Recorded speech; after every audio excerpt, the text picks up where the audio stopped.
짐승에게도 영혼이 있습니까? 저승사자도 도망쳤다. 지옥까지 주인을 쫓아온 눈먼 삽살개 앞에 염라대왕도 장부를 덮고 침묵한 이유. 천광산의 겨울은 짐승의 이빨보다 날카로웠다. 첩첩산중 깎아지른 절벽 끝에 위태롭게 매달린 낡은 사찰, 월명사의 새벽은 빗자루질 소리로 시작되었다. 석, 석, 석. 마른 쌀이나무가 얼어붙은 흙바닥을 긁는 소리는 규칙적이었으나 힘겨웠다. 그 소리의 주인은 고작 10살 남짓된 동자승 무진이었다.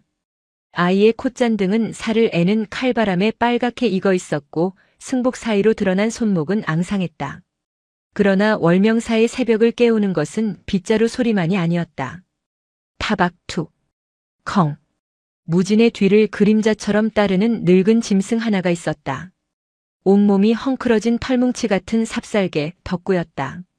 녀석의 털은 본래 윤기 흐르는 흑색이었으나 세월의 풍파에 발해어 이제는 잿빛 먼지 덩어리처럼 보였다. 덕구는 앞을 보지 못했다. 녀석의 두 눈은 백태가 낀 듯 하얗게 멀어 있었고 초점은 허공을 맴돌았다. 덕구는 무진이 빗자루질을 하며 한 걸음 내디딜 때마다 그 미세한 진동을 감지하고 제 발을 떼었다. 하지만 늙고 병든 감각은 자주 녀석을 배신했다. 깨갱.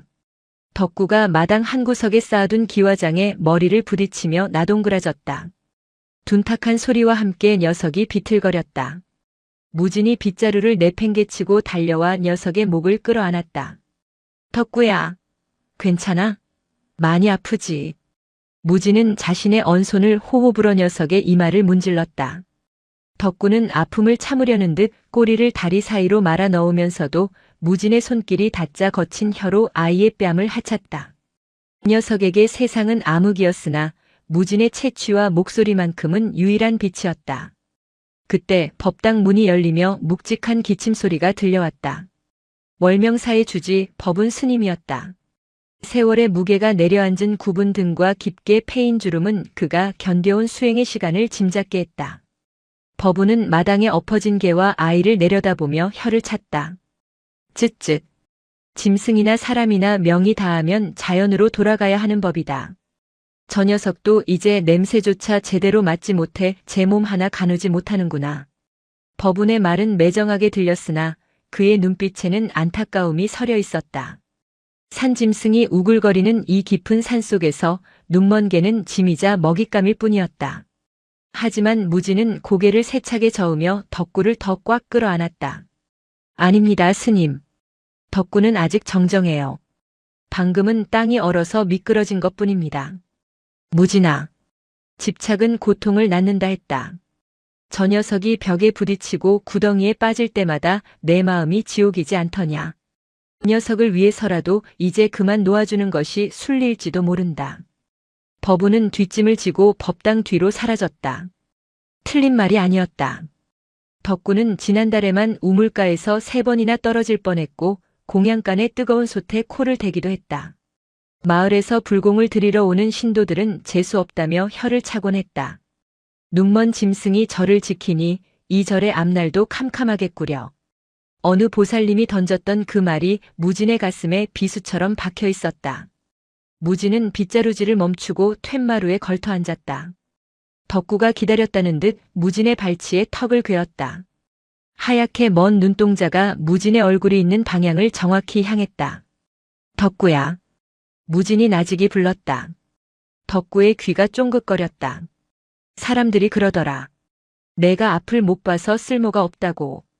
밥만 축내는 식충이라고. 덕구는 알아듣지 못했겠지만 무진의 목소리에 담긴 물기를 느꼈는지 낑낑거리는 소리를 냈다. 무진은 덕구의 거친 털 속에 얼굴을 파묻었다. 사실 덕구가 처음부터 눈이 먼 것은 아니었다. 5년 전 무진이 갓절에 들어왔을 때만 해도 덕구는 산고노랑이도 쫓아낸다는 용맹한 삽살개였다. 그러던 어느 여름밤 멧돼지가 공양간을 습격했을 때 어린 무진을 지키려다 놈의 엄니에 얼굴을 바쳤다. 그날 이후 덕구의 세상은 어둠에 잠겼다.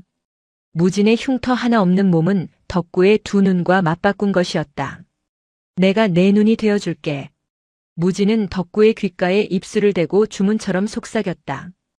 이것은 매일 아침 무진이 하는 의식이자 맹세였다. 내가 멈추면 너도 멈춰. 내가 뛰면 너도 뛰어. 내 발소리만 들어. 알았지? 덕구가 굵은 꼬리를 바닥에 탁탁 쳤다. 알았다는 신호였다. 무진은 빙그레 웃으며 주머니에서 말라비틀어진 고구마 조각을 꺼내 녀석의 입에 물려주었다. 그날 오후였다. 아랫마을 유지인 박대감의 처 윤씨 부인이 시종들을 거느리고 절을 찾았다. 아들의 과거 급제를 기원하러 온 그녀는 유독 깔끔하고 깐깐하기로 소문이 자자했다. 법당에서 기도를 마치고 나오던 윤씨 부인이 마당을 가로지르다 비명을 질렀다. 악! 이게 무슨 흉물스러운 꼴이야. 덕구가 인기척을 느끼고 반가움에 꼬리를 치며 다가갔다가 방향을 잘못 잡아 윤씨 부인의 비단 치맛자락을 밟은 것이었다. 흙투성이 발자국이 선명하게 찍혔다. 윤씨 부인은 사색이 되어 뒷걸음질 쳤고 옆에 있던 남자종이 덕구의 옆구리를 발로 걷어찼다. 어딜 감히. 썩 꺼지지 못해? 깨갱. 덕구가 비명과 함께 구석으로 처박혔다. 무진이 사색이 되어 뛰어나와 덕구를 감싸 안았다. 때리지 마세요. 눈이 안 보여서 그래요. 일부러 그런 게 아니에요. 눈이 안 보이면 구석에 처박혀 있을 것이지 왜 나와서 사람을 해코지해. 제 수온 붙게. 윤씨 부인은 더러운 것을 본 듯 치마를 털어내며 독설을 퍼부었다. 주지 스님. 내 이절에 시주한 쌀이 얼만데 이런 미친 개 하나 단속을 못하십니까? 당장 내다 버리세요. 아니면 내가 사람을 시켜 잡아 없애리까? 법은 스님이 합장하며 고개를 숙였으나 윤씨 부인의 분은 풀리지 않았다. 무진은 바들바들 떨고 있는 덕구를 꽉 껴안고 고개를 들지 못했다. 덕구는 맞은 옆구리가 아픈지 신음하면서도 무진의 품 안에서 으르렁거리지 않고 가만히 숨을 골랐다. 녀석은 알고 있었다. 자신이 화를 내면 무진이 더 곤란해진다는 것을. 그날 밤 무진은 잠을 이루지 못했다. 멍든 덕구의 옆구리에 안티프라민 냄새가 나는 호랑이 연고를 발라주며 무진은 울음을 삼켰다. 어둠 속에서 덕구의 하얀 눈이 달빛을 받아 기이하게 빛났다. 그 눈은 마치 이렇게 말하는 듯 했다. 나는 괜찮다. 너만 있으면 나는 아무것도 무섭지 않다. 하지만 무진은 몰랐다. 짐승의 시간은 인간의 시간보다 훨씬 빠르며 이 평온한 공존이 곧 닥쳐올 거대한 폭풍 앞에 고요라는 것을. 바람이 문풍지를 거세게 흔들었다. 올겨울은 유난히 춥고 길 것 같다는 예감이 어린 동자승의 가슴을 서늘하게 훑고 지나갔다. 동지가 지나자 산사는 고립된 섬이 되었다. 허리춤까지 쌓인 눈은 길을 지워버렸고 식량 창고의 바닥은 드러나고 있었다. 법은 스님의 지병인 천식이 악화되어 기침소리가 밤새 끊이지 않았다. 콜록콜록. 무진아. 네 스님. 약재가 떨어졌구나. 눈이 이리 깊으니 마을로 내려갈 수도 없고 도라지라도 좀 더 캐와야 할 텐데. 법우는 무리하지 말라 했지만 무진은 스님의 창백한 얼굴을 보고 가만히 있을 수 없었다. 무진은 지게를 지고 나설 채비를 했다. 절 뒤편 험한 비탈 너머에 늦겨울까지 마르지 않는 약초 군락지가 있다는 것을 알고 있었다. 덕구야, 넌 여기 있어. 스님 곁을 지켜드려. 무진은 단단히 일렀다. 눈이 많이 쌓인 산길은 눈먼 덕구에게는 절벽이나 다름없었다. 덕구는 툇마루에 앉아 꼬리만 살랑거릴 뿐 다행히 따라 나설 기미를 보이지 않았다. 무진은 안심하고 살인문을 나섰다. 하지만 그것은 무진의 착각이었다. 덕구는 무진의 발자국 소리가 바람소리에 묻혀 사라질 때까지 기다렸다가 소리 없이 몸을 일으켰다. 녀석은 코를 벌름거리며 공기 중에 남은 무진의 냄새를 들이마셨다. 그리고 비틀거리는 걸음으로 눈 덮인 산길을 기어오르기 시작했다. 주인이 가는 곳이 곧 길이었다. 산 중턱에 다다르자 날씨가 돌변했다. 하늘이 잿빛으로 물들더니 주먹만한 눈덩이가 쏟아지기 시작했다. 시야가 한치 앞도 보이지 않는 백색의 감옥. 무진은 당황하여 방향을 잃었다. 으악! 발을 헛디딘 무진이 비탈 아래로 굴러떨어졌다. 뾰족한 바위에 정강이를 부딪혔고 정신을 차렸을 때는 이미 눈구덩이 속에 반쯤 파묻힌 상태였다. 다리가 부러진 듯 끔찍한 통증이 밀려왔다. 스님. 덕구야. 무진은 소리쳐보려 했지만 맹렬한 눈보라가 입을 막았다. 체온이 급격히 떨어지며 정신이 혼미해졌다. 하얀 눈밭이 점차 검게 변해가는 환각이 보였다. 이대로 잠들면 끝이라는 것을 알면서도 무거운 눈꺼풀을 들어 올릴 힘이 없었다. 그때였다. 컹, 컹. 바람 소리를 찢고 익숙한 짖음이 들려왔다.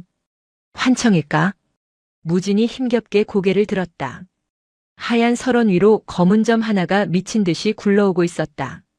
넘어지고 나무에 부딪히고 다시 일어나 달리기를 반복하는 짐승. 덕구였다. 덕구야. 앞이 보이지 않는 녀석은 오로지 냄새와 본능만으로 무진이 떨어진 절벽 아래까지 찾아온 것이었다. 덕구의 온몸은 나뭇가지에 긁혀 피투성이었고 발바닥은 찢어져 붉은 핏자국을 눈 위에 새기고 있었다. 덕구는 무진을 발견하자마자 녀석의 몸 위로 덮쳐왔다. 그리고는 미친 듯이 무진의 얼굴과 손을 핥으며 지저댔다. 일어나라. 잠들면 안 된다. 덕구는 자신의 따뜻한 배로 무진의 얼어붙은 가슴을 덮었다. 덩치 큰 삽살개의 체온이 무진의 심장에 전해졌다. 녀석은 덜덜 떨면서도 무진을 감싸 안은 자세를 풀지 않았다. 녀석의 하얀 눈에서 눈물인지 녹은 눈인지 모를 액체가 흘러내려 무진의 볼을 적셨다. 미안해. 오지 말라고 했는데. 무진은 덕구의 털을 움켜쥐고 오열했다. 덕구는 무진의 울음소리를 듣자 안도한 듯 낮은 숨소리를 내며 더욱 츤츤하게 몸을 밀착했다. 그렇게 얼마나 지났을까? 눈보라가 잦아들고 법운 스님이 마을 청년들을 이끌고 올라왔을 때 그들이 본 것은 기이한 광경이었다. 거대한 눈사람처럼 변해버린 짐승이 작은 아이를 품고 웅크려 있었던 것이다. 사람들이 다가가자 덕구는 경계심에 으르렁거렸으나 무진이 구조되는 것을 확인하자마자 힘없이 쓰러졌다. 무진은 구조되었지만 대가는 혹독했다. 절로 돌아온 그날 밤부터 무진은 고열에 시달리기 시작했다. 단순한 감기가 아니었다. 아이의 몸은 불덩이처럼 뜨거웠으나 손발은 얼음장처럼 차가웠다. 의원을 불렀으나 고개를 저으며 혀를 찼다. 한기가 뼛속까지 들어찼소. 거기에 놀란 기운이 심장을 쳤으니 마음의 준비를 하시는 게 좋겠습니다. 법운 스님은 밤새 불경을 외며 무진의 머리맡을 지켰다. 하지만 무진의 숨소리는 젖은 낙엽처럼 점점 가늘어져만 갔다. 그리고 그 곁에는 붕대를 칭칭 감은 덕구가 앉아 있었다. 녀석은 갈비뼈가 부러지는 부상을 입었음에도 한숨도 자지 않았다. 허공을 향해 귀를 쫑긋거리며 보이지 않는 무언가를 경계하듯 낮은 소리로 으르렁거렸다. 덕구는 알고 있었다. 지금 이 방 안에 사람의 눈에는 보이지 않는 무언가가 들어오려 하고 있다는 것을. 무진이 알아놓은 지 사흘째 되던 날 월명사에는 기이한 정적이 감돌았다. 산새들도 울지 않았고 바람조차 멈춘 듯 고요했다. 그 정막은 평화가 아니라 죽음의 전조였다. 법운 스님은 무진의 이마에 젖은 수건을 갈아주며 깊은 한숨을 쉬었다. 아이의 얼굴은 햇빛으로 변해 있었고 입술은 검푸르게 말라 있었다. 무진아, 정신 차리거라. 내가 가면 이 늙은 중은 어찌 살라고. 스님의 눈시울이 붉어졌다. 그때였다. 크르르릉. 컹, 컹, 컹. 방구석에 웅크리고 있던 덕구가 갑자기 벌떡 일어나 허공을 향해 맹렬하게 짖기 시작했다. 녀석의 털이 곤두섰고 잇몸을 드러낸 채 문 쪽을 향해 공격 태세를 취했다. 눈먼 녀석의 시선은 정확히 닫힌 문틈을 향해 고정되어 있었다. 덕구야, 조용히 해라. 무진이가 깬다. 법운이 나무랐지만 덕구는 멈추지 않았다. 평소와 달랐다. 단순한 짖음이 아니라 침입자를 쫓아내려는 필사적인 절규였다. 녀석은 문지방 앞을 가로막고 서서 마치 누군가가 들어오는 것을 몸으로 막아내려는 듯 뒷걸음질치며 지저댔다. 기익. 바람 한 점 없는 날임에도 법당 문이 스르르 열렸다. 법운 스님은 등골이 오싹해짐을 느꼈다. 문 밖에는 아무도 없었다. 오직 차가운 밤 공기만이 훅 끼쳐 들어왔다. 하지만 덕구는 열린 문 앞에 허공을 향해 미친 듯이 달려들었다가 보이지 않는 발길질에 채인 듯 깨갱하며 뒤로 나동그라졌다.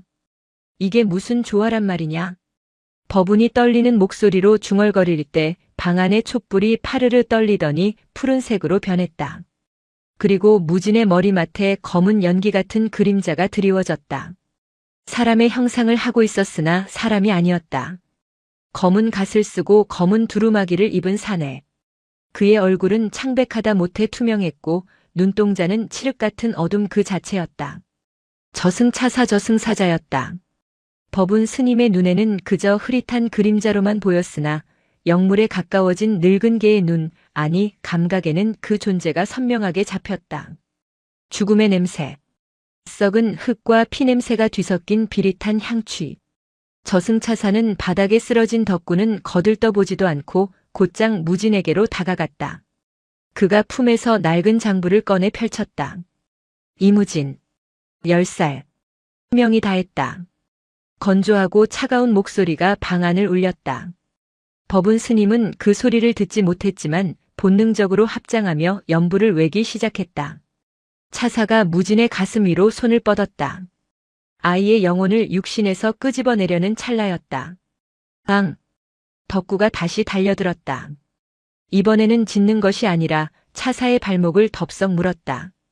이빨이 빠져 듬성듬성한 잇몸이었지만 늙은 개는 턱이 부서져라 힘을 주어 차사의 옷자락을 물고 늘어졌다. 차사가 처음으로 바닥을 내려다보았다. 미물 따위가 저승의 사자에게 닿을 수 있다는 것은 있을 수 없는 일이었다. 그러나 눈먼 개는 이승과 저승의 경계를 넘어선 집념으로 차사를 붙잡고 있었다. 축생이 감히.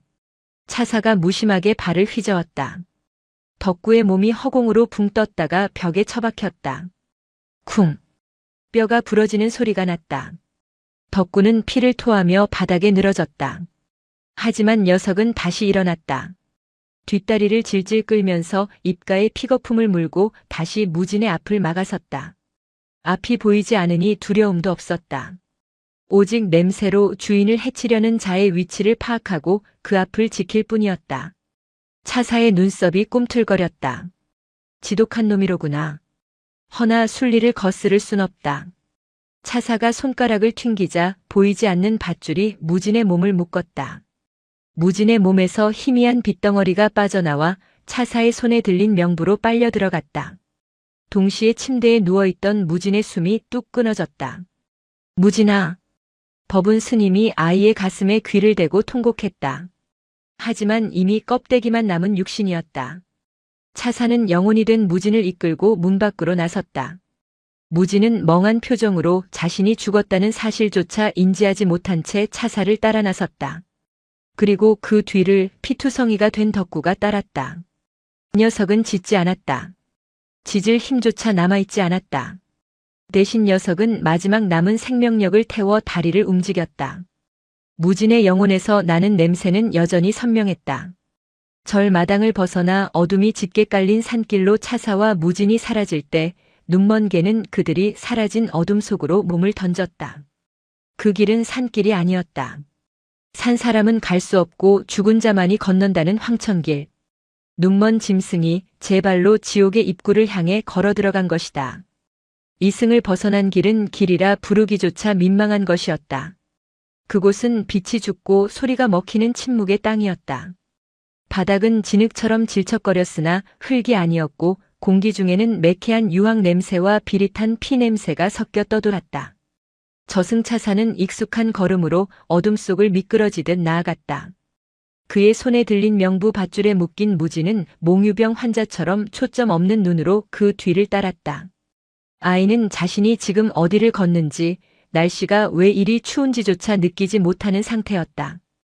영혼이 육신을 떠난 직후의 혼란, 소위 중음의 상태에 빠져 있었기 때문이다. 그들의 뒤, 약 10걸음 뒤처진 곳에서 기괴한 소음이 들려왔다. 철퍽, 질질, 쇳소리. 차사가 멈칫하며 뒤를 돌아보았다. 미간이 좁혀졌다. 끈질긴 미무리로군. 어둠 속에서 덕구가 기어나오고 있었다. 녀석의 몰골은 참혹했다. 산군 호랑이도 피한다는 저승의 음기가 산 짐승의 살을 파고들고 있었다.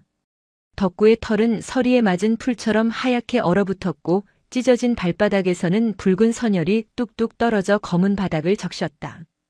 덕구는 앞이 보이지 않았다. 하지만 이곳은 시각이 무의미한 곳이었다.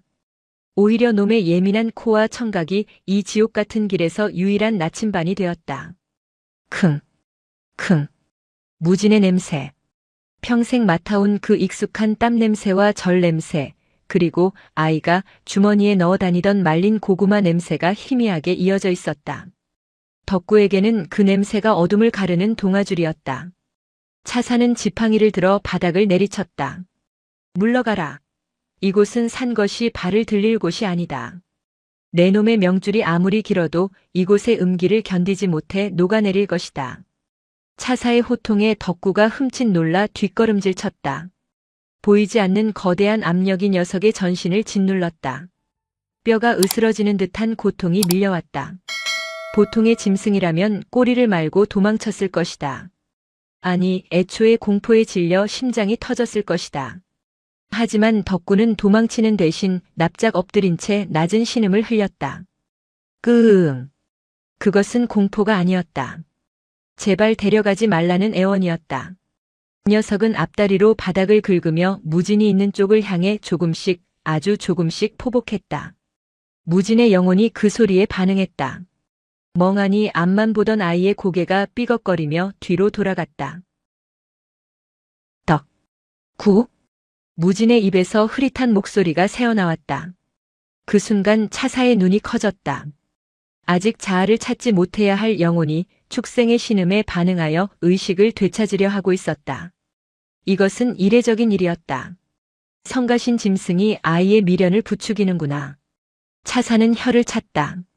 죽은 자가 이승의 미련을 두면 구천을 떠도는 악귀가 되기 십상이었다. 차사는 걸음을 재촉했다. 서둘러야겠다. 차사가 속도를 높이자 무진의 몸이 밧줄에 끌려 빠르게 멀어졌다. 컹. 덕구가 비명을 지르며 몸을 일으켰다. 부러진 갈비뼈가 폐를 찔러 숨을 쉴 때마다 피맛이 올라왔지만 녀석은 질주하기 시작했다. 보이지 않는 장애물에 부딪혀 구르고 날카로운 돌부리에 살점이 떨어져 나갔으나 멈추지 않았다. 멀어지면 안 된다. 놓치면 안 된다. 주인은 겁이 많다. 혼자 두면 운다. 늙은 개는 다리가 부러진 고통보다 주인이 어둠 속에 홀로 남겨질 것이라는 공포가 더 컸다. 그것이 놈을 움직이는 유일한 동력이었다. 얼마나 걸었을까? 끝이 없을 것 같던 어둠의 길이 뚝 끊기고 거대한 강이 앞을 가로막았다. 삼도천. 이승과 저승을 완전히 갈라놓는 망각의 강. 강물은 검붉은 색으로 펄펄 끓고 있었고 수면 위로는 수만 가지 손들이 솟아올라 허공을 휘젓고 있었다.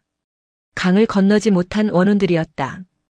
강가에는 낡은 나룻배 한 척과 머리가 셋 달린 기괴한 뱃사공이 기다리고 있었다. 사공은 차사를 보자마자 음산하게 웃으며 손을 내밀었다. 오셨구려. 노잣돈은 챙겨오셨겠지. 차사는 품에서 엽전 새잎을 꺼내 사공에게 던져주었다. 그리고는 밧줄을 당겨 무진을 배에 태웠다. 타라. 무진은 멍하니 배에 올랐다.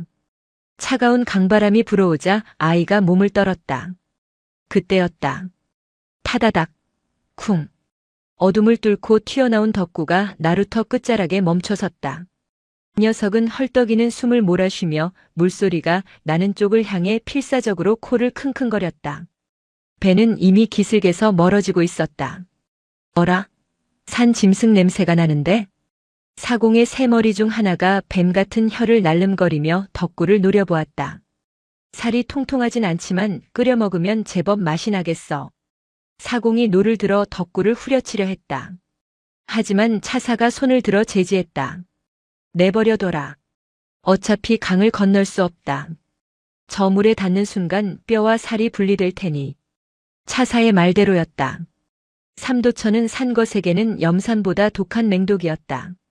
배가 점점 멀어지자 덕구는 나루터 끝에서 안절부절 못하며 발을 동동 구르다가 허공을 향해 짖었다. 멍, 멍, 멍. 무진이 배난간을 잡고 일어섰다. 강 건너편의 희미한 짖음소리가 아이의 흐린 정신을 두드렸다. 덕구야? 무진의 눈에서 눈물이 주르륵 흘러내렸다. 영혼이 흘리는 눈물은 보석처럼 굳어 강물로 떨어졌다. 그 모습을 본 덕구의 귀가 쫑긋 섰다. 주인의 울음소리. 그것은 덕구에게 있어 그 어떤 명령보다 강력한 신호였다. 퉁덩. 망설임은 없었다. 늙고 병든 눈먼 개가 펄펄 끓는 삼도천으로 몸을 던졌다. 미친. 사공이 경악하여 소리쳤다.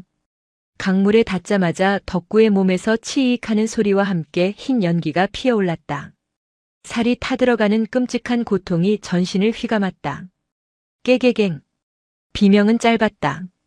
덕구는 입을 앙다물었다. 비명을 지르면 물을 먹게 되고 그러면 냄새를 맡을 수 없게 된다. 녀석은 고개를 최대한 쳐들고 오로지 무진의 냄새가 나는 방향을 향해 네 발을 휘저었다. 검붉은 강물 속의 원혼들이 덕구의 다리를 잡아당겼다. 이리 와, 너도 우리와 함께해. 산 짐승의 따뜻한 피가 필요해. 수십 개의 손이 덕구의 털을 쥐어뜯고 가라앉히려 했다. 하지만 덕구는 뒷발로 원혼들의 얼굴을 걷어차며 앞으로 나아갔다. 털이 빠지고 피부가 벗겨져 붉은 근육이 드러났지만 녀석의 헤엄은 멈추지 않았다. 차사는 난간에 기대어 그 광경을 내려다보았다. 감정이 없어야 할 그의 무표정한 얼굴에 처음으로 균열이 일었다. 고통을 모르는 것인가 아니면 고통보다 더한 무언가가 저 짐승을 움직이는 것인가. 배는 강 건너편에 닿았다. 차사와 무진이 내리자마자 배는 다시 안개 속으로 사라졌다. 그리고 잠시 후 강가 자갈밭으로 시뻘건 고깃덩어리 같은 것이 기어 올라왔다. 털은 거의 다 빠져버렸고 한쪽 귀는 찢어져 너덜거리는 형상.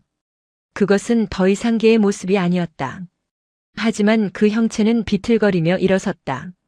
그리고 물을 털어낼 힘도 없이 무진이 사라진 방향으로 고개를 돌렸다. 꼬리뼈가 드러난 꼬리가 희미하게, 아주 희미하게 흔들렸다. 찾았다. 아직 냄새가 난다. 삼도천을 건너자 거대한 성벽이 나타났다. 명부의 입구였다. 하늘은 핏빛이었고 성문 앞에는 심판을 기다리는 수만의 영혼들이 줄지어 서 있었다. 도깨비들이 쇠몽둥이를 들고 영혼들을 감시하고 있었고 곳곳에서 비명과 통곡 소리가 들려왔다. 무진은 그 끔찍한 광경에 공포에 질려 차사의 옷자락을 붙잡았다. 스님, 무서워요. 집에 가고 싶어요. 아이의 기억이 조금씩 돌아오고 있었다. 자신이 죽었다는 사실도 어렴풋이 깨닫기 시작했다. 그때 대기열의 뒤쪽이 소란스러워졌다. 뭐야, 저건? 짐승? 저승의 짐승이 어떻게 들어와?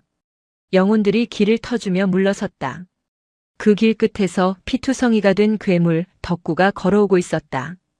녀석이 걸음을 옮길 때마다 바닥에 검은 피와 강물이 섞인 자국이 남았다. 덕구는 수많은 영혼들 사이에서 정확히 무진을 찾아냈다. 녀석이 무진의 다리에 머리를 비비며 털썩 쓰러졌다. 덕구야. 무진이 바닥에 주저앉아 덕구를 끌어안았다.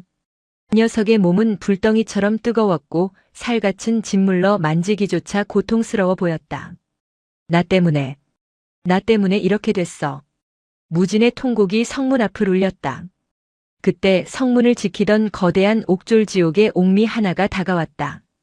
키가 3미터는 좋게 되어 보이는 푸른 피부의 괴물이었다. 어떤 놈이 신성한 명부에서 소란을 피우느냐. 옥졸은 무진과 덕구를 발견하고는 흉측하게 웃었다. 호, 산 짐승 냄새가 진동을 하는구나. 뱃사공 놈이 일을 똑바로 안 했어. 이런 건 바로바로 처리해야지. 옥졸이 거대한 철퇴를 들어 올렸다. 한 방이면 무진과 덕구가 동시에 가루가 될 상황이었다. 차사는 팔짱을 낀 채 개입하지 않았다. 이것 또한 운명인지 지켜보려는 심산이었다. 죽어라. 철퇴가 바람을 가르며 내려꽂혔다. 무진은 본능적으로 눈을 감고 덕구를 감싸 안았다. 하지만 충격은 오지 않았다. 쾅! 굉음과 함께 옥졸이 비명을 질렀다. 끄악! 내 손! 무진이 눈을 떴을 때 믿을 수 없는 광경이 펼쳐져 있었다. 쓰러져 죽어가던 덕구가 어느새 벌떡 일어나 옥졸의 손목을 물고 허공에 매달려 있는 것이었다. 녀석의 이빨은 옥졸의 두꺼운 가죽을 뚫고 뼈까지 박혀 있었다. 그르르릉. 덕구의 목구멍에서 짐승의 포효가 터져 나왔다. 그것은 단순히 짖는 소리가 아니었다. 건드리지 마라. 내 주인을 건드리면 신이라도 물어뜯겠다. 그 순간 덕구의 하얗게 멀어버린 눈에서 기이한 황금빛 안광이 번뜩였다. 이승에서의 육신은 망가졌으나 주인을 지키겠다는 영혼의 힘이 육체의 한계를 초월하여 각성을 일으킨 것이다. 옥졸이 덕구를 떼어내려 팔을 휘둘렀다. 덕구의 몸이 이리저리 흔들렸지만 녀석은 턱관절이 빠지는 한이 있어도 절대 놓지 않겠다는 듯 더 깊이 이빨을 박아 넣었다. 주변의 영혼들이 숨을 죽이고 그 광경을 지켜보았다. 지옥의 옥졸을 공격하는 미친 개. 하지만 그 모습은 흉측하기보다 처절하리만치 성스러워 보였다. 차사의 눈빛이 바뀌었다. 그는 품에서 명부를 다시 꺼내 들었다. 저게 보통 놈이 아니구나. 차사의 장부 축생록 페이지가 스스로 넘겨지기 시작했다. 저승의 법칙마저 혼란스럽게 만드는 인과율을 벗어난 충성심이었다. 옥졸이 고통을 참지 못하고 반대편 손으로 덕구의 허리를 잡고 뜯어내려 했다. 덕구의 허리가 기괴한 각도로 꺾일 위기였다. 그만. 차사가 지팡이로 바닥을 내리쳤다. 쿵. 강력한 파동이 퍼져나가며 옥졸과 덕구를 떼어놓았다. 덕구는 바닥에 나뒹굴면서도 즉시 일어나 무진의 앞을 가로막고 으르렁거렸다. 다리 하나가 완전히 부러져 덜렁거리고 있었지만 녀석의 기세는 옥졸을 압도하고 있었다. 차사가 옥졸을 향해 차갑게 말했다. 물러나라. 이 아이와 짐승은 염라대왕님께서 직접 보실 것이다.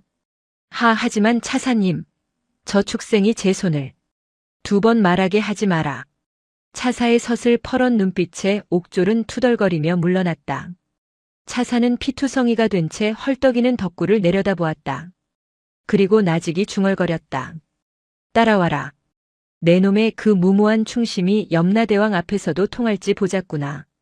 성문이 육중한 소리를 내며 열렸다.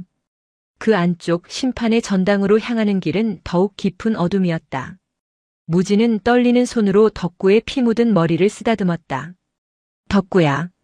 가자. 내가 너 업고 갈게. 10살 꼬마의 영혼이 너덜너덜해진 개를 등에 업으려 애를 썼다. 하지만 덕구는 무진의 등을 코로 밀어내며 스스로 일어섰다. 주인에게 짐이 될 수는 없었다. 절뚝. 절뚝. 피 묻은 발자국이 명부의 흑요석 바닥에 새겨졌다. 그것은 단순한 발자국이 아니었다. 죽음조차 갈라놓지 못한 인연이 지옥의 한복판에 새기는 불멸의 낙인이었다. 명부의 첫 번째 관문을 통과하자 나타난 곳은 잎사귀 하나하나가 예리한 칼날로 이루어진 숲 검수지옥의 입구였다. 이곳을 지나야만 심판의 전당으로 갈 수 있었다. 죄 지은 영혼들은 이곳을 지날 때마다 바람에 날리는 칼날 잎사귀에 온몸이 베이는 형벌을 받는다. 차사는 아무런 제약 없이 그 숲으로 걸어 들어갔다. 영혼인 무진 또한 물리적인 상처를 입지는 않았으나 칼날이 스칠 때마다 생전에 겪었던 아픈 기억들이 되살아나 마음을 베이는 고통을 겪어야 했다. 문제는 덕구였다. 육신을 가진 채 지옥에 들어온 짐승에게 칼날 숲은 문자 그대로 생지옥이었다. 휘오. 바람이 불 때마다 은색 칼날들이 비처럼 쏟아졌다. 깨갱. 덕구의 등 위로 칼날 잎사귀 하나가 떨어져 박혔다. 붉은 피가 분수처럼 솟구쳤다. 무진이 비명을 지르며 덕구를 감싸려 했다. 안 돼. 덕구야, 오지 마. 저리 가. 무진은 덕구를 밀어내려 했다. 자신이 덕구 곁에 있으면 덕구가 자신을 지키려다 더 다칠 것이 뻔했기 때문이다. 하지만 덕구는 무진의 의도를 다르게 받아들였다. 주인이 아프다. 내가 막아야 한다. 덕구는 절뚝거리는 다리로 무진의 머리 위를 덮치듯 막아섰다. 덩치 큰 삽살개의 몸이 작은 아이의 지붕이 되었다. 체액, 퍽. 쏟아지는 칼날 비를 덕구는 맨몸으로 받아냈다. 등가죽이 찢어지고 근육이 끊어지는 소리가 숲을 울렸다. 덕구는 고통에 몸을 부르르 떨면서도 내 다리에 힘을 주고 버텼다. 아이에게는 단 하나의 칼날도 단 한 방울의 피도 튀게 하지 않겠다는 듯이. 차사가 멈춰서서 그 광경을 돌아보았다. 미련한 것. 제 몸 하나 건사하기도 힘든 판국에. 그러나 차사는 재촉하지 않고 잠시 기다려 주었다. 덕구의 하얀 눈이 고통으로 뒤집힐 듯 했으나 녀석은 무진의 뺨을 핥으며 안심시키려 애썼다. 괜찮다. 나는 가죽이 두껍다. 무진은 덕구의 배 밑에서 피비린내를 맡으며 소리 없이 오열했다. 자신의 죽음보다 자신 때문에 죽어가는 이 늙은 개의 고통이 더 큰 형벌이었다. 피투성이가 된 덕구가 다시 걸음을 옮겼다. 칼날이 박힌 채로 걷는 그 걸음은 느렸으나 멈추지 않았다. 숲의 끝자락에 다다랐을 때 덕구의 털은 본래의 색을 잃고 온통 붉게 물들어 있었다. 숲을 빠져나오자 거대한 광장이 나타났다. 그 중앙에는 하늘 높이 솟은 거대한 거울, 업경대가 서 있었다. 죽은 자의 생전 죄업을 비추는 거울. 그 앞에는 첫 번째 시황재판관인 진광대왕이 험상궂은 표정으로 앉아 있었다. 차사 강림도령 죄인을 데려왔느냐. 진광대왕의 목소리가 천둥처럼 울렸다. 차사가 무진을 거울 앞으로 밀었다. 죄인 이무진, 업경대 앞에 서라. 무진이 겁에 질려 거울 앞에 섰다. 거울 표면에 물결이 일더니 무진의 짧은 생애가 파노라마처럼 스쳐 지나갔다. 부모에게 버려져 절 앞에 놓인 갓난아기. 추운 겨울 배고픔을 참으며 엄밥을 먹는 모습. 다친 다람쥐를 치료해주던 모습. 그리고 눈먼 덕구를 위해 제밥을 덜어주고 넘어진 덕구를 일으켜 세우던 수많은 나날들. 거울에 비친 무진의 삶에는 악이라 부를 만한 것이 없었다. 기껏해야 배가 고파 텃밭의 오이를 몰래 따먹은 정도가 전부였다. 그마저도 반을 잘라 덕구에게 주었다. 진광대왕이 수염을 쓸어내리며 고개를 갸웃거렸다. 기이하구나. 10살이라 해도 이토록 업이 깨끗한 영혼은 드물거늘. 헌데 어찌 벌써 명부가 마감되었단 말이냐? 차사 또한 의아한 표정으로 장부를 다시 확인했다. 장부에는 분명 이무진 10세 요절이라 적혀 있었다. 무언가 앞뒤가 맞지 않았으나 명부의 기록은 절대적이었다. 그때 진광대왕의 눈길이 무진의 뒤에 쓰러져 있는 피투성이 짐승에게 닿았다. 저 축생은 무엇이냐? 명부에 없는 것이 감히 심판장에 들어와?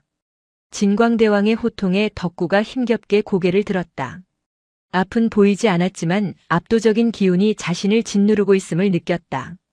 이왕 들어왔으니 저놈의 죄도 비춰보라. 짐승이라 해도 지옥에 제 발로 들어온 이상 심판을 피할 순 없다. 옥졸들이 덕구를 쇠사슬로 묶어 강제로 업경대 앞으로 끌어냈다. 덕구는 반항할 힘도 없이 질질 끌려갔다. 거울이 다시 요동쳤다. 이번에는 덕구의 삶이 비쳤다. 인간의 눈에는 보이지 않던 짐승의 시간이 펼쳐졌다. 업경대에 비친 덕구의 모습은 무진이 알던 것과는 달랐다. 화면 속의 덕구는 젊고 강했다. 어느 깊은 밤 덕구는 법당 마루 밑에 숨어든 독사를 물어 죽였다. 독사는 자고 있던 어린 무진의 발목을 노리고 있었다. 덕구는 독사의 독리에 코를 스치면서도 놈의 머리를 부수어버렸다. 화면이 바뀌었다. 공양간을 습격한 멧돼지와의 사투. 덕구는 자신의 눈이 멀어버리는 순간까지도 멧돼지의 급소를 놓지 않았다. 그 덕분에 무진은 무사할 수 있었다. 또 다른 화면. 절 주변을 어슬렁거리던 들쥐떼를 무참히 물어 죽이는 모습. 쥐들은 곡식을 훔치고 병을 옮기는 존재들이었다. 덕구의 입가는 늘 피투성이었다. 진광대왕이 혀를 찼다. 살생이로구나. 아무리 짐승이라 하나 평생 피를 묻히고 살았어. 저놈의 업보는 살생지옥에 해당한다. 판결은 냉혹했다. 불교에서 살생은 가장 큰 죄악 중 하나였다. 이유가 무엇이든 피를 본 자는 그 대가를 치러야 했다. 저개를 당장 화탕지옥 펄펄 끓는 무쇠소투로 보내라. 옥졸들이 덕구의 목에 걸린 쇠사슬을 거칠게 당겼다. 안 돼요. 무진이 울부짖으며 옥졸의 다리에 매달렸다. 잘못 보셨어요. 덕구는 나쁜 짓을 한 게 아니에요. 저를 지키려고 그런 거예요. 제가 뱀에 물릴까봐, 제가 굶을까봐 그런 거라고요. 무진은 생전 처음으로 어른에게, 그것도 지옥의 왕에게 대들었다. 덕구는 나 때문에 눈이 멀었어요. 덕구가 지옥에 가야 한다면 저도 같이 갈래요. 제 눈을 가져가고 덕구를 풀어주세요. 무진의 절규에 장내가 술렁거렸다. 어린 영혼이 자신의 눈을 내놓겠다며 짐승을 변호하는 일은 전례가 없었다. 그때였다. 바닥에 납작 엎드려 있던 덕구가 옥졸이 무진을 떼어내려 하자 으르렁거리며 옥졸의 손을 무는 신용을 했다. 캉! 물지는 않았다. 녀석은 알고 있었다. 여기서 자신이 사람 옥졸을 물면 그것이 또 다른 죄가 되어 무진을 곤란하게 할 것이라는 걸. 녀석은 허공을 향해 짖으며 자신의 머리를 바닥에 쿵쿵 찧었다. 내가 했다. 다 내가 했다. 아이는 모른다.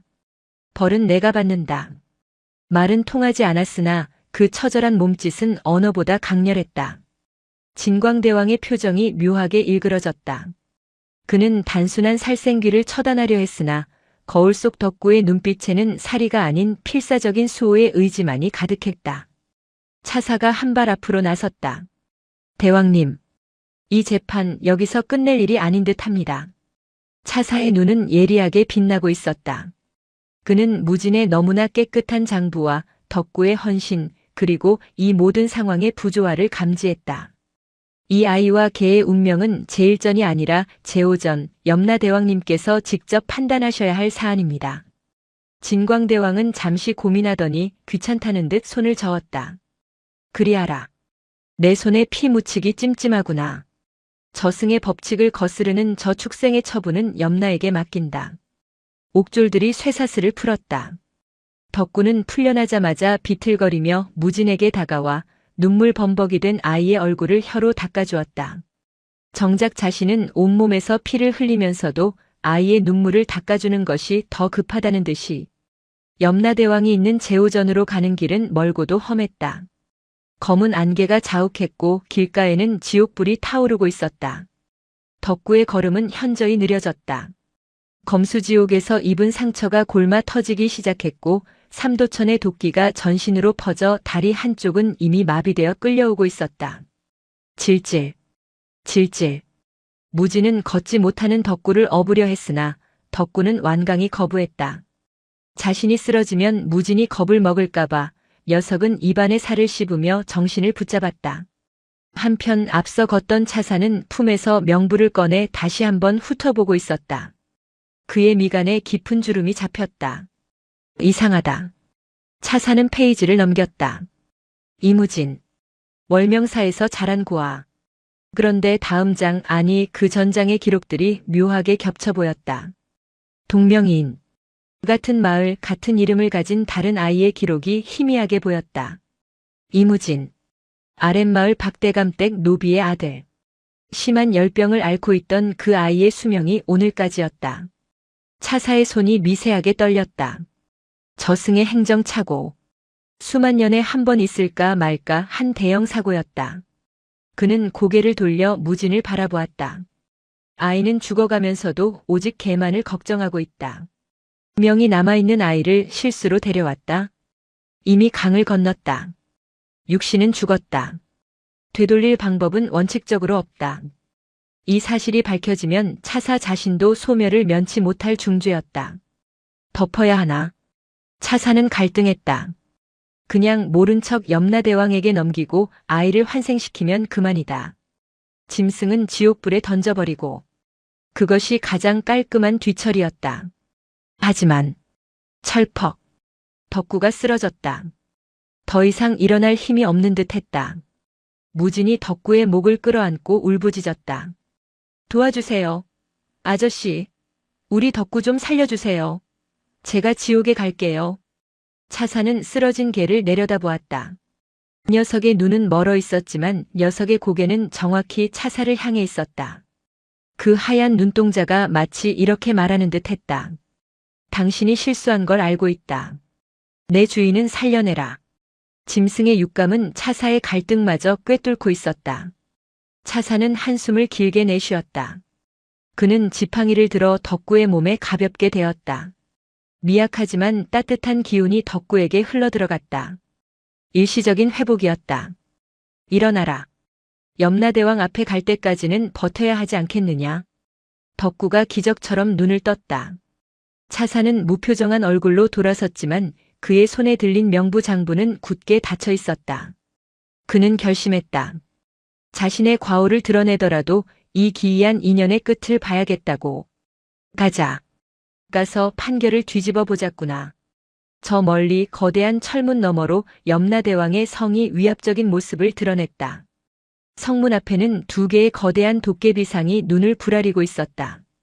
이제 마지막 심판이 기다리고 있었다. 제오전 염라대왕의 법정은 성이라기보다 거대한 산맥의 내부 같았다. 천장은 까마득하여 보이지 않았고 양옆으로는 수천 개의 촛불이 도열하여 엄숙한 길을 만들고 있었다. 그 길의 끝, 세상의 모든 어둠을 응축해 놓은 듯한 검은 옥좌 위에 염라대왕이 앉아 있었다. 그의 크기는 인간의 척도로 가늠할 수 없었다. 그가 숨을 쉴 때마다 법정의 공기가 무겁게 내려앉았고 그가 눈을 깜빡일 때마다 공간이 뒤틀리는 듯했다. 강림도령 늦었구나. 염라대왕의 목소리는 귀로 들리는 것이 아니라 영혼을 직접 타격하는 진동이었다. 무지는 그 압도적인 기운에 눌려 숨조차 제대로 쉬지 못하고 바닥에 납작 엎드렸다. 차사 강림은 무진의 옆에 한쪽 무릎을 꿇었다.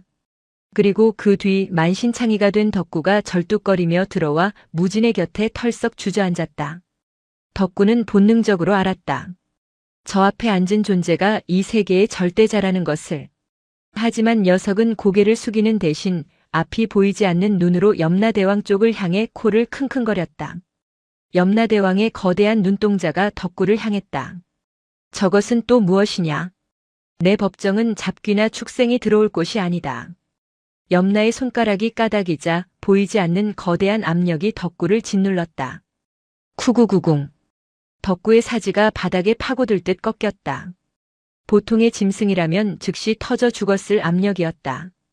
하지만 덕구는 끄응 하는 신음과 함께 뒷다리에 힘을 주며 버텼다. 뼈가 비명을 질렀지만 녀석은 무진의 곁을 떠나지 않으려 안간 힘을 썼다.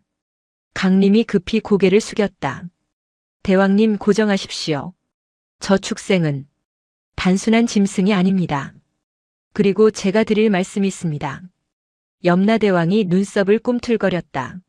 말하라. 명부의 기록에 오류가 있었습니다. 법정 안에 침묵이 흘렀다. 그 침묵은 소음보다 더 무거웠다. 염라대왕의 표정이 굳어졌다. 오류라 했느냐? 네. 제가 데려온 이 아이 이무진은 죽을 운명이 아니었습니다. 강림은 품에서 명부와 붓을 꺼내 바닥에 내려놓았다. 자신의 실수를 인정하는 행위이자 차사직을 걸겠다는 의사표시였다. 염라대왕이 손을 뻗자 강림이 내려놓은 명부가 허공을 날아 그의 손에 잡혔다. 염라대왕은 장부를 빠르게 훑어내렸다. 동시에 법정 허공의 거대한 스크린처럼 이승의 모습이 비쳤다. 아랫마을 박대감의 집. 비단 이불을 덮고 누워있던 아이, 노비의 아들 이무진이 기침을 토하며 깨어나고 있었다. 의원이 기적이라며 소리치고 어미가 아이를 끌어안고 우는 장면이었다. 원래 죽어야 했던 것은 저 아이였군요. 염라대왕의 목소리에 서늘한 분노가 서렸다. 저 아이가 죽어야 할 시각에 내가 산속 절에 있던 동명이인의 혼을 낚아챘다. 그 바람에 죽어야 할 자는 살았고 살아야 할 자는 여기 있구나. 무진은 멍하니 허공을 바라보았다. 자신이 죽은 이유가 고작 이름이 같아서였다니. 억울함보다 허탈함이 밀려왔다. 그럼 저는요? 저는 다시 살아나는 건가요? 스님한테 갈 수 있나요? 무진이 떨리는 목소리로 물었다. 염라대왕은 대답 대신 차가운 눈으로 강림을 노려보았다. 강림, 내가 답해보라. 이 아이를 돌려보낼 수 있느냐? 강림은 입술을 깨물었다. 원칙적으로 불가능합니다. 왜냐? 이미 삼도천을 건넜기 때문입니다. 삼도천의 물은 이승의 육신과 영혼을 영원히 분리합니다. 지금 아이를 돌려보낸다 해도 절에 있는 아이의 육신은 이미 썩어가기 시작했을 것입니다. 혼이 들어갈 집이 없습니다. 무진의 얼굴이 백지장처럼 하얗게 질렸다. 돌아갈 수 없다. 스님도 절도 다시는 볼 수 없다. 흑, 흐흑. 무진이 바닥에 주저앉아 울음을 터뜨렸다. 그 소리에 덕구가 반응했다. 압력에 눌려 바닥에 붙어있던 덕구가 온 힘을 짜내어 몸을 일으켜 세웠다. 그리고 무진의 얼굴을 핥았다. 할짝할짝. 울지 마라. 내가 있다. 염라대왕은 그 모습을 무심하게 내려다보며 판결을 내렸다. 실수는 명부의 책임이다. 허나 이미 엎질러진 물이다. 아이에게는 혜택을 주겠다. 지옥의 심판을 면제하고 즉시 인간으로 환생하게 해주마. 다음 생에는 부잣집 자식으로 태어나 천수를 누리게 해주겠다. 그것은 파격적인 제안이었다. 죄를 씻는 과정 없이 곧바로, 그것도 좋은 조건으로 다시 태어나는 것. 신이 베풀 수 있는 최고의 보상이었다. 하지만 무지는 고개를 세차게 저었다. 싫어요. 다 싫어요. 저는 부잣집도 싫고 다 필요 없어요. 그냥 월명사로 보내주세요. 스님이 기다리신단 말이에요. 덕구랑 같이 살아야 한단 말이에요. 어리석구나. 기억을 지우고 새로 태어나면 고통도 없을 것이다. 기억을 잃으면 그게 저인가요? 스님을 기억 못하는 제가 무슨 소용이에요. 무진의 절규가 법정을 울렸다. 염라대왕의 미간이 좁혀졌다. 인간의 떼쓰기를 들어줄 만큼 그는 한가하지 않았다. 끌어내라. 환생의 문으로 보내. 옥졸들이 창을 들고 다가왔다. 그때였다.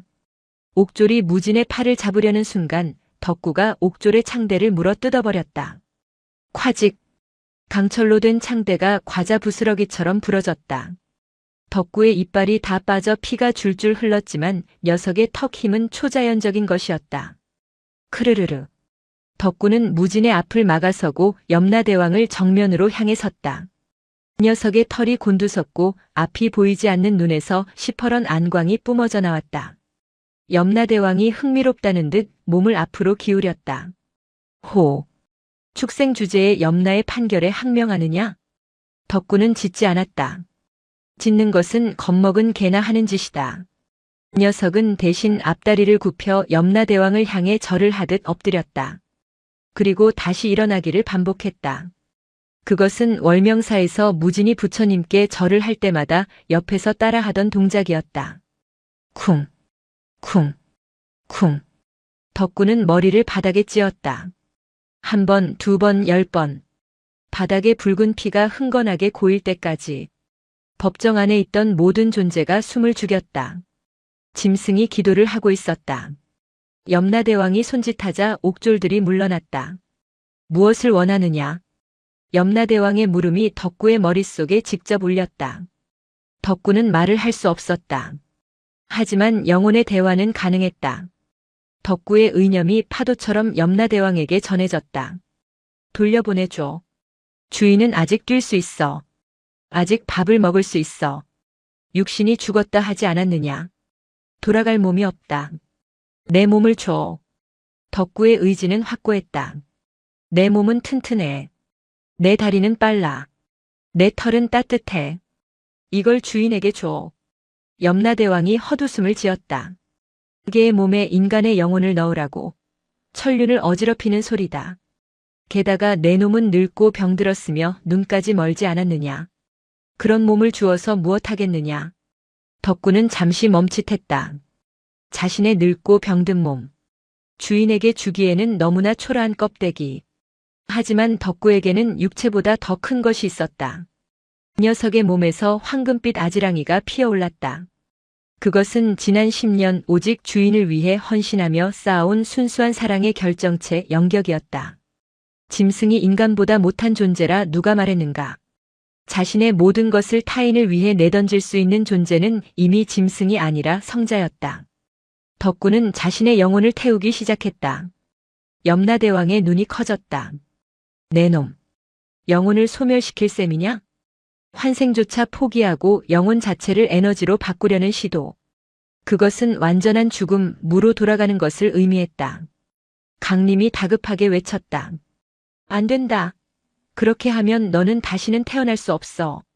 우주에서 내 존재 자체가 지워진단 말이다. 무진이 덕구의 목을 끌어안고 말렸다. 하지마. 덕구야, 그러지마. 나 그냥 갈게. 환생할게. 제발 그러지마. 하지만 덕구는 무진을 밀어냈다.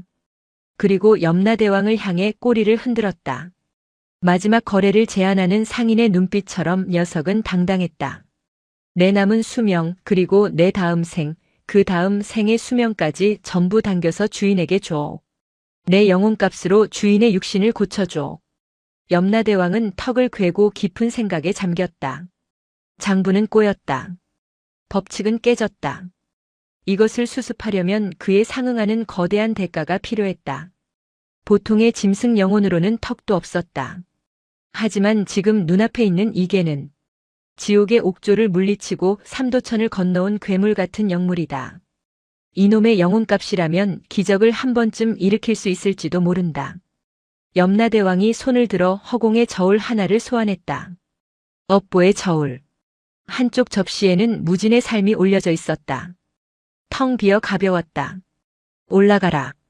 염라대왕의 명에 덕구가 저울의 반대편 접시로 뛰어올랐다. 기익. 저울이 요동쳤다.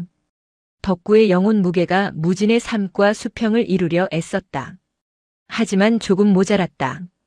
개의 목숨값만으로는 인간의 운명을 되돌리기에 역부족이었다. 덕구는 당황했다. 자신이 모자라다니. 그때 덕구가 입을 벌려 자신의 앞발을 물어뜯었다. 살점을 떼어내 무게를 더하려는 미친 짓이었다. 그만. 강림이 소리쳤다. 차사는 더 이상 보고만 있을 수 없었다. 그는 자신의 허리춤에 차고 있던 차사패 차사의 신분증을 뜯어내어 덕구가 있는 접시 위에 던졌다. 철그렁. 염라대왕이 강림을 쳐다보았다. 강림, 내 놈도 미쳤구나. 차사의 자격을 내놓겠다는 거냐? 제 실수로 벌어진 일입니다. 저 축생이 저리 발버둥 치는데 신이라는 작자가 뒷짐만 지고 있어서야 면목이 서지 않습니다. 제 공덕도 보태겠습니다. 차사패가 더해지자 저울의 균형이 맞았다. 아니, 덕구 쪽으로 기울어졌다. 대가가 완성되었다. 염라대왕이 자리에서 일어났다. 거대한 산이 움직이는 듯 했다. 좋다. 거래는 성립되었다. 염라대왕이 판결봉을 들었다. 이무진의 명을 되돌린다. 단 이미 망가진 육신을 복구하는 데는 이계의 영혼 전부가 소모될 것이다. 무진이 비명을 질렀다. 싫어요. 덕구가 없어지면 내가 사는 게 무슨 소용이에요. 안 할래요. 염라대왕은 무진의 말을 무시했다. 신의 판결은 감정으로 번복되지 않는다. 그는 지팡이 끝에서 눈부신 빛을 쏘아 덕구에게 비쳤다. 축생아, 후회하지 않느냐. 빛속에서 덕구의 육신이 서서히 가루가 되어 흩어지기 시작했다. 녀석의 고통스러운 표정이 편안하게 풀어졌다. 앞이 보이지 않던 눈이 영혼의 빛 속에서 맑게 개었다. 덕구는 마지막으로 무진을 바라보았다. 이번에는 보였다. 자신의 주인이 얼마나 예쁜 아이인지. 울지 마. 나는 내 안에 남는다. 덕구의 형체가 빛이 되어 무진의 가슴 속으로 쏟아져 들어갔다. 따뜻하고 거대한 기운이 무진의 영혼을 감쌌다. 덕구야. 덕구야. 무진의 절규가 빛 속에 묻혔다. 법정의 바닥이 꺼지며 무진의 영혼이 이승으로 추락하기 시작했다. 강림은 빈 저울을 바라보며 쓸쓸하게 중얼거렸다. 가장 미천한 것이 가장 위대했구나. 월명사의 새벽은 장례 준비로 무거웠다. 법당 한가운데에는 무진의 시신이, 그 발치에는 덕구의 시신이 나란히 누워 있었다. 법운 스님은 밤새 목탁을 두드리며 극락왕생을 빌었으나 목소리는 갈라지고 눈물은 멈추지 않았다. 가엾은 것들. 살아서도 그리 붙어 다니더니 가는 길도 함께 가는구나. 향연기가 자욱한 법당 안. 마을에서 올라온 처사들이 관을 짜기 위해 치수를 재려 다가왔다. 차가운 잣나무관 뚜껑이 열리는 소리가 삐걱거리며 정막을 깼다. 그때였다. 쿵. 무진의 가슴 안쪽에서 마치 거대한 북이 울리는 듯한 둔탁한 진동이 일었다. 멈춰있던 심장이 다시 박동하기 시작한 것이다. 그것은 아이의 심장 소리가 아니었다. 훨씬 더 크고 강력하고 짐승처럼 거친 박동이었다. 헉! 무진의 입에서 억눌려 있던 숨이 터져나왔다. 깊은 물속에서 빠져나온 사람처럼 아이는 상반신을 벌떡 일으켰다. 으악! 귀신이다. 처사들이 비명을 지르며 뒤로 자빠졌다. 법운 스님마저 놀라 목탁을 떨어뜨렸다. 무진아? 무진은 멍하니 허공을 응시했다. 시야가 흐릿했다가 서서히 선명해졌다. 촛불의 일렁임, 향냄새, 창호지 문 밖에서 부는 바람 소리가 고막을 찢을 듯 생생하게 파고들었다. 살아있다. 숨이 쉬어진다. 가슴이 너무나 뜨겁다. 무진은 자신의 가슴을 움켜쥐었다. 심장이 갈비뼈를 부술 듯 뛰고 있었다. 그리고 그 박동과 함께 낯선 그러나 너무나 그리운 온기가 전신으로 퍼져나갔다. 덕구야. 무진은 본능적으로 옆을 더듬었다. 손끝에 거칠고 차가운 털이 닿았다. 덕구는 누워 있었다. 눈을 감은 채 이미 딱딱하게 굳어버린 몸. 저승에서 그토록 처절하게 싸웠던 상처들은 온데간데 없고 그저 늙고 병들어 잠든 평온한 모습 그대로였다. 무진은 덕구의 몸을 흔들었다. 덕구야 일어나. 나왔어. 우리 같이 왔잖아. 대답은 없었다. 녀석의 코는 말라 있었고 배는 오르내리지 않았다. 무진은 덕구의 가슴에 귀를 대보았다. 고요했다. 세상의 모든 소리가 들리는데 오직 덕구의 심장 소리만이 들리지 않았다. 그제야 저승에서의 마지막 기억이 떠올랐다. 빛이 되어 흩어지던 덕구. 자신의 몸속으로 쏟아져 들어오던 그 따뜻한 기운. 무진은 덕구의 차가운 목을 끌어안고 짐승처럼 울부짖었다. 그것은 사람의 통곡이라기보다 짝을 잃은 늑대의 하울링에 가까웠다. 법당의 석가래가 울릴 정도로 처절한 울음이었다. 법은 스님이 다가와 무진의 어깨를 감싸 안았다. 아이의 몸은 불덩이처럼 뜨거웠으나 아이가 안고 있는 개는 얼음장처럼 차가웠다. 스님은 직감했다. 이 아이가 돌아온 것은 저 늙은 개가 무언가 엄청난 대가를 치렀기 때문임을. 무진아. 덕구는 갔다. 너를 살리고 갔다. 무진은 고개를 저으며 덕구의 몸을 놓지 않았다. 하지만 아이는 느끼고 있었다. 자신의 혈관을 타고 흐르는 피가 예전의 것과 다르다는 것을. 덕구는 죽은 것이 아니라 자신의 안에서 녹아 흐르고 있다는 것을. 사흘이 지났다. 무진은 기적처럼 회복되었다. 아니, 회복이라는 단어로는 부족했다. 죽다 살아난 아이라기에는 믿을 수 없는 생명력이었다. 가장 먼저 변한 것은 눈이었다. 무진이 미음을 먹고 기운을 차려 고개를 들었을 때 법운 스님은 아이의 눈을 보고 흠칫 놀라 뒷걸음질 쳤다. 본래 무진의 눈은 밤하늘처럼 검은색이었다. 하지만 지금 아이의 눈동자는 호박색이 감도는 짙은 갈색으로 변해 있었다. 빛을 받으면 황금빛으로 번뜩이는 그 눈. 그것은 월명사를 지키던 늙은 삽살개의 눈과 똑같았다. 스님, 세상이 이상하게 보여요. 무진이 중얼거렸다. 아이의 눈에는 세상이 다르게 비쳤다. 사람들의 몸 주변으로 희미한 아지랑이가 피어오르는 것이 보였다. 법운 스님에게서는 은은한 회색빛이, 마당을 쓰는 동자승들에게서는 옅은 노란빛이 났다. 그리고 소리. 법당 뒤편 숲속에서 다람쥐가 도토리를 까는 소리, 땅속에서 벌레가 기어가는 소리, 십리박 마을 어귀에서 개가 짖는 소리가 귓가에 속삭이듯 들려왔다. 처음에는 이 감각의 홍수에 머리가 터질 듯 아팠다. 시끄러워. 너무 시끄러워요. 무진이 귀를 막고 괴로워하자 가슴속에서 묵직한 기운이 올라왔다.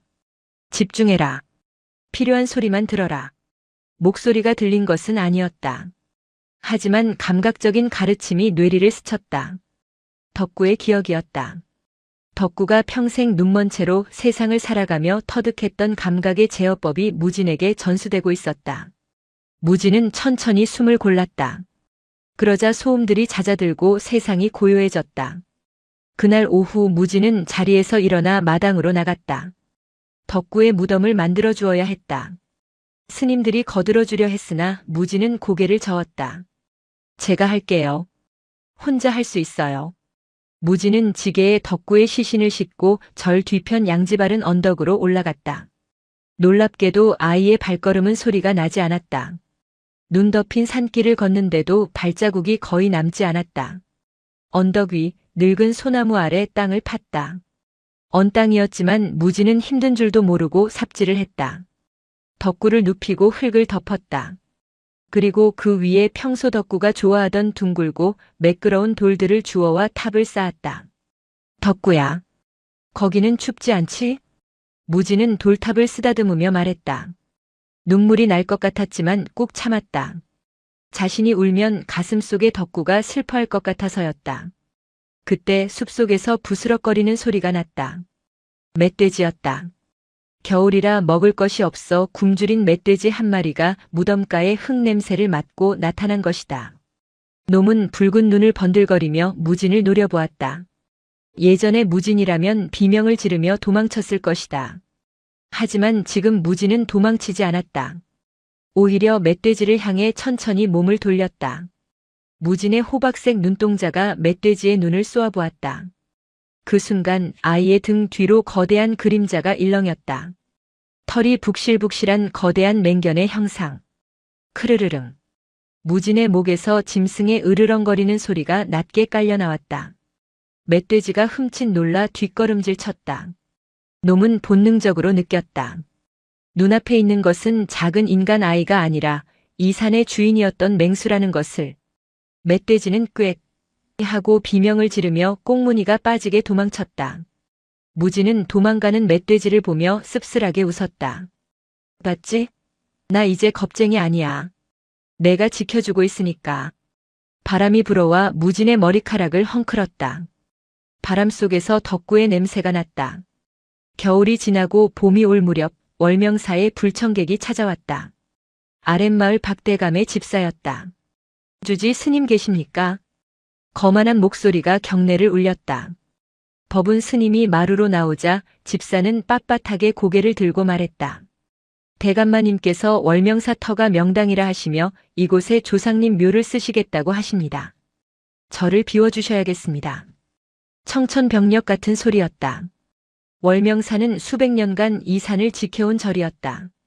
이보시오, 이 절은 나라에서도 인정한 사찰이요. 어찌 개인의 묘지로 쓰라 마라 한단 말이오. 허허, 나라. 이 고을에서는 박대감 말씀이 곧 법인 거 모르시오. 위로금은 섭섭지 않게 챙겨줄 테니 이번 달 안으로 방 빼시오. 안 그러면 관아에 고발해서라도 쫓아낼 테니. 집사는 으름장을 놓고는 돌아섰다. 힘없는 스님들은 발만 동동 구를 뿐이었다. 박대감은 한양의 권세가와 줄이 닿아 있어 관아 사또조차 꼼짝 못하는 인물이었다. 무진은 기둥 뒤에서 그 모습을 지켜보고 있었다. 집사의 등 뒤로 검은 기운이 아른거리는 것이 보였다. 탐욕과 살기의 냄새. 역겨운 냄새가 코를 찔렀다. 저자는 돌아오지 않는다. 무진은 직감했다. 아니, 예지에 가까운 직관이었다. 집사가 산을 내려가다가 사고를 당할 것이라는 장면이 머릿속에 스치듯 지나갔다. 덕구의 영혼이 가진 야생의 육감이 위험을 감지한 것이다. 무진은 집신을 신고 살인문을 나섰다. 무진아, 어딜 가느냐? 잠깐 다녀올 곳이 있어요. 무진은 산길을 뛰어내려갔다. 인간의 속도가 아니었다. 축지법을 쓰듯 나무와 바위 사이를 날아다녔다. 산 중턱 굽이진 절벽길. 집사는 콧노래를 부르며 걷고 있었다. 그때 겨우내 얼었던 바위가 녹으면서 집사의 머리 위로 낙석이 쏟아지려 하고 있었다. 우르릉. 집사가 소리를 듣고 고개를 들었을 때는 이미 늦었다. 집채만 한 바위가 그를 덮치려 했다. 으악. 그 순간 검은 그림자가 바람처럼 날아와 집사의 뒷덜미를 낚아챘다. 휙. 쾅. 바위가 굉음을 내며 집사가 서 있던 자리를 박살냈다. 흙먼지가 자욱하게 피어올랐다. 집사는 절벽 가장자리로 굴러떨어져 덜덜 떨고 있었다. 눈을 떠보니 자신을 구해준 것은 어린 동자승이었다. 무진은 집사의 멱살을 잡은 채 무표정한 얼굴로 그를 내려다보고 있었다. 아이의 호박색 눈동자가 서늘하게 빛났다. 당신 죽을 뻔했어. 무진의 목소리는 아이의 것이었으나 말투는 어른, 아니 그보다 더 높은 존재의 것처럼 위엄이 있었다. 살려주셔서 고맙습니다. 집사가 오줌을 지리며 빌었다. 무진은 집사의 옷에서 나는 냄새를 맡았다. 비싼 비단옷이지만 속은 썩어있는 냄새. 하지만 죽게 내버려 둘 수는 없었다. 그것은 덕구가 바라는 길이 아니니까. 돌아가서 전해. 이 산은 주인이 따로 있다고. 함부로 건드리면 산이 노한다고. 무진이 집사를 놓아주었다. 그리고 당신 주머니에 있는 그 문서 태워버리는 게 좋을 거야. 그게 당신 목을 조르고 있거든. 집사는 기겁하며 품속을 확인했다. 대감 몰래 땅을 빼돌리려던 이면 계약서가 들어있었다. 이 아이가 그걸 어떻게 알았단 말인가? 귀신. 집사는 비명을 지르며 산 아래로 도망쳤다. 네 발로 기어가는 듯한 꼴사나운 뒷모습이었다. 무진은 바위 위에 올라서서 그 모습을 지켜보았다. 숲의 나무들이 바람에 흔들리며 무진에게 인사를 건네는 듯 했다. 지켰다. 무진은 가슴을 툭툭 쳤다. 덕구가 꼬리를 치며 칭찬해주는 것 같은 기분이 들었다. 이제 무진은 단순한 동자승이 아니었다. 삶과 죽음의 경계를 넘고 인간과 짐승의 영혼을 공유하며 이 산을 지키는 새로운 수호신으로 다시 태어나고 있었다. 하지만 이것은 시작에 불과했다. 박대감의 탐욕은 집사 한 명의 실패로 멈출 것이 아니었고 무진의 운명은 더 큰 시련을 예고하고 있었다. 저 멀리 한양 쪽 하늘에서 먹구름이 몰려오고 있었다. 박대감은 포기하지 않았다. 집사가 혼비백산하여 도망쳐 온 뒤 그는 더 큰 그림을 그렸다. 관아의 힘을 빌리는 대신 그는 사냥꾼들을 고용했다. 절에 미친 짐승이 들렸다지. 내 아들의 병을 고치려면 그 절터의 기운이 필요하다. 방해하는 것은 사람이든 짐승이든 치워버려라. 사실 박대감의 아들 이무진은 살아난 뒤로도 온전치 못했다. 밤마다 악몽을 꾸며 헛소리를 했고 시름시름 앓았다. 용한 무당이 저승 문턱까지 갔다 온 아이라 혼이 헐거워졌다. 강한 터에 눌러앉혀야 산다고 한 말을 박대감은 철석같이 믿었다. 보름달이 뜬 밤. 횃불을 든 사냥꾼 5과 사나운 사냥개 3마리가 월명사 마당에 들이닥쳤다. 박대감은 병색이 완연한 아들을 가마에 태워 직접 행차했다. 주지, 썩 나오시오. 법운 스님이 떨며 나왔다. 어찌 신성한 도량의 살기를 띠고 오십니까? 닥치시오. 내 아들이 살아야겠소. 오늘부로 이 절은 내 것이오. 저 병든 중들을 다 끌어내라. 사냥꾼들이 몽둥이를 들고 스님들을 위협했다. 사냥개들이 흉폭하게 지저댔다. 절 마당은 순식간에 아수라장이 되었다. 그때 법당 문이 열리고 동자승 무진이 걸어 나왔다. 아이는 맨발이었다. 하지만 그 걸음걸이에는 바위 같은 무게감이 있었다. 무진의 등장에 소란스럽던 사냥개들이 일제히 입을 다물었다. 놈들은 꼬리를 뒷다리 사이로 말아넣고 바들바들 떨며 바닥에 납작 엎드렸다. 짐승의 서열은 본능적으로 정해지는 법. 개들은 눈앞의 작은 아이에게서 자신들이 감당할 수 없는 최상위 포식자의 냄새를 맡은 것이다. 개들이 왜 이래? 일어나. 사냥꾼들이 개를 발로 찼지만 개들은 오줌을 지리며 움직이지 않았다. 무진은 개들을 지나쳐 박대감의 가마 앞으로 다가갔다.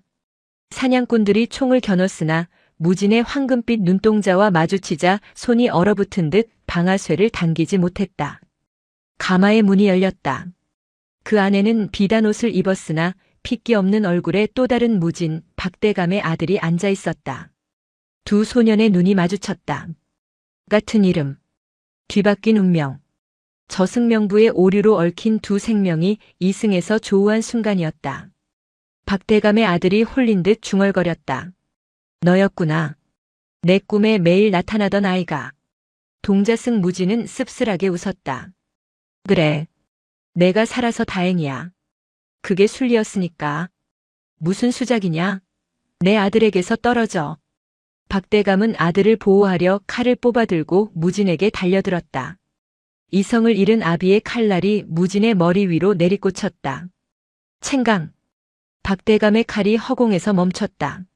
아니, 무진이 맨손으로 칼날을 잡았다. 손바닥이 베어 피가 흘렀지만 무진은 미동도 하지 않았다. 피냄새.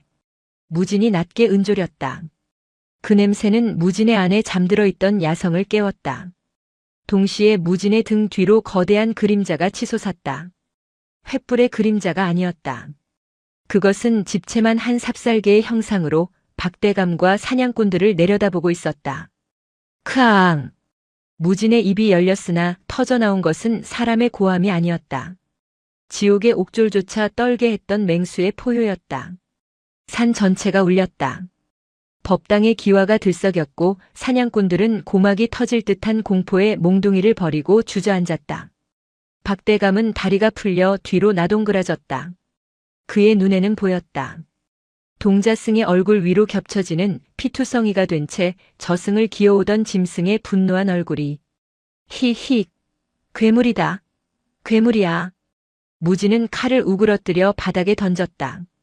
그리고 박대감에게 한 걸음씩 다가갔다. 당신의 욕심이 아들을 죽이고 있어. 무진의 목소리가 박대감의 뇌리에 박혔다. 터가 문제가 아니야. 당신이 지은 죄업의 냄새가 아들의 숨통을 조이는 거야. 보이지 않나? 당신 등 뒤에 붙어있는 수많은 원망들이. 무진의 호박색 눈이 박대감의 영혼을 꿰뚫었다. 박대감은 숨을 쉴 수가 없었다. 자신이 착취했던 소장농들, 억울하게 매질했던 노비들의 원혼이 자신의 목을 조르는 환영이 보였다. 살려줘. 천하를 호령하던 박대감이 어린아이 앞에서 무릎을 꿇고 빌었다. 그때 가마에 있던 아들 무진이 비틀거려 내려와 아비의 앞을 막아섰다. 그만해. 우리 아버지를 해치지 마. 병든 소녀는 동자승 무진을 향해 울며 소리쳤다. 동자승 무진은 멈춰섰다.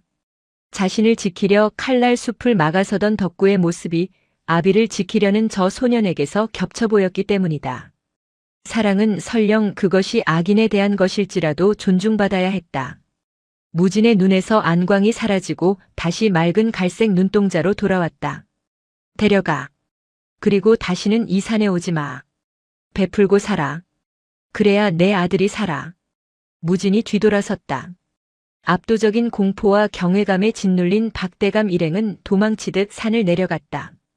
박대감은 그날 이후 완전히 다른 사람이 되었다. 그는 창고를 열어 빈민들을 구제하고 평생 속죄하며 살았다. 그의 아들 역시 기적처럼 건강을 되찾았다. 그것은 명당의 기운이 아니라 욕심을 버린 자리에 깃든 평화 덕분이었다. 월명사는 다시 고요를 되찾았다. 하지만 전설은 이제부터 시작이었다. 세월은 유수와 같이 흘렀다.